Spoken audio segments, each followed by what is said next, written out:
C'est une chance, un plaisir, je dirais presque une jubilation, que de prononcer le nom de Fernando Pessoa. Et pour un chroniqueur, ça n'est pas seulement une chance et un plaisir, c'est aussi, il faut l'avouer, une situation un peu fâcheuse, car Fernando Pessoa se moque éperdument du chroniqueur, de sa fonction, de son talent, de son efficacité. Et on trouve dans l'un des 2 volumes de prose de Pessoa qui viennent de reparaître, augmentés aux éditions de La Différence, 2 pages cinglantes sur les chroniqueurs. Dans un premier temps, je me disais que j'allais vous les lire, et puis je me suis dit tout de même qu'en tant que chroniqueur, je devais vous faire confiance pour les lire vous-même et vous moquer avec Pessoa de tous les chroniqueurs du monde. Fernando Pessoa était une sorte de génie enfant, et puisqu'il a su lire et écrire dès l'âge de 5 ans, et il a tellement écrit au cours de sa vie qu'en dehors des proses réunies dans ces 2 forts volumes passionnants qui paraissent donc à La Différence et qui ont été publiés de son vivant pour la plupart, eh bien, il y a une malle, la fameuse malle de Fernando Pessoa, avec plus de 27 000 textes inédits. C'est donc un continent, Pessoa. Et ce continent, les éditions de La Différence l'ont abordé en 1983 avec la traduction par Joachim Vital du Banquier anarchiste.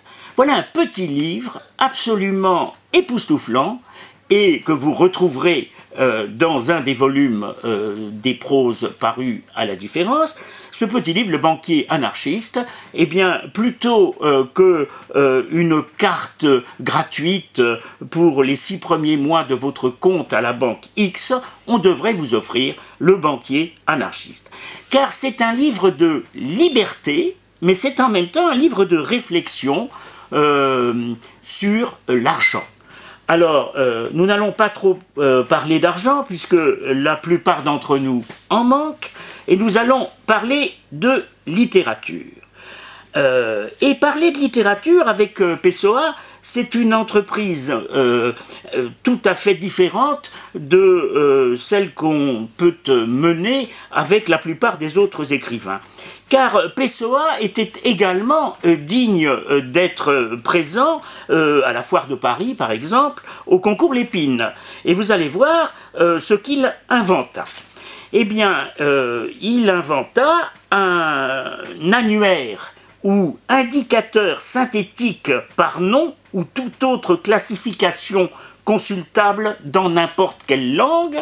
C'est une des nombreuses inventions de Pessoa, nous dit le préfacier José Blanco, donc une des nombreuses inventions, comme par exemple un modèle de papier à lettres dépliable qui permet de se passer d'enveloppe, la lettre enveloppe, un chariot mobile de machine à écrire qui préfigure le système des machines à écrire électriques, les mots croisés publicitaires, un nouveau procédé de sténographie qu'il appelle aristographie, utilisable en portugais, en français, en espagnol et en anglais, une serviette pour ranger des papiers facilitant l'archivage de la correspondance des entreprises. Eh bien, ce Géo trouve-tout était en même temps fasciné par l'occultisme. Il a écrit, je vous l'ai dit, en anglais, en portugais, mais aussi en français. Sa relation avec la langue française, avec la culture française, était relativement intense, mais il a fallu attendre 1933, c'est-à-dire 2 ans avant la mort de Pessoa, pour que Pierre Ourcade publie les premières traductions de Pessoa en français dans la revue marseillaise Sud. Ce qui est peut-être le plus fascinant chez Fernando Pessoa, c'est l'alliance de l'érudition et de la drôlerie, l'alliance de l'intelligence et de la fantaisie. Les exemples abondent, mais il suffirait de se souvenir du fait qu'il eut la volonté et la capacité de créer plus de 72 hétéronymes, c'est-à-dire des auteurs auxquels il prêtait sa main et dont il inventait la vie autant que l'œuvre. Et quant aux préfaces, malgré l'excellence de la préface de José Blanco dans ses 2 volumes de prose parus à la différence, il y a cette opinion donc d'un hétéronyme Alvaro de Campos, derrière lequel se cache Pessoa. Du reste, écrit-il, la seule préface d'une œuvre est le cerveau de celui qui la lit.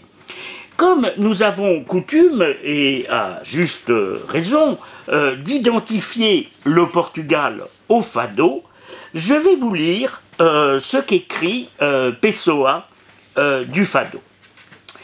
Toute poésie, et la chanson est une poésie assistée, reflète ce que l'âme n'a pas. Aussi la chanson des peuples tristes est-elle gaie, et la chanson des peuples gais est triste. Mais le fado n'est ni gai ni triste. C'est un épisode d'intervalle.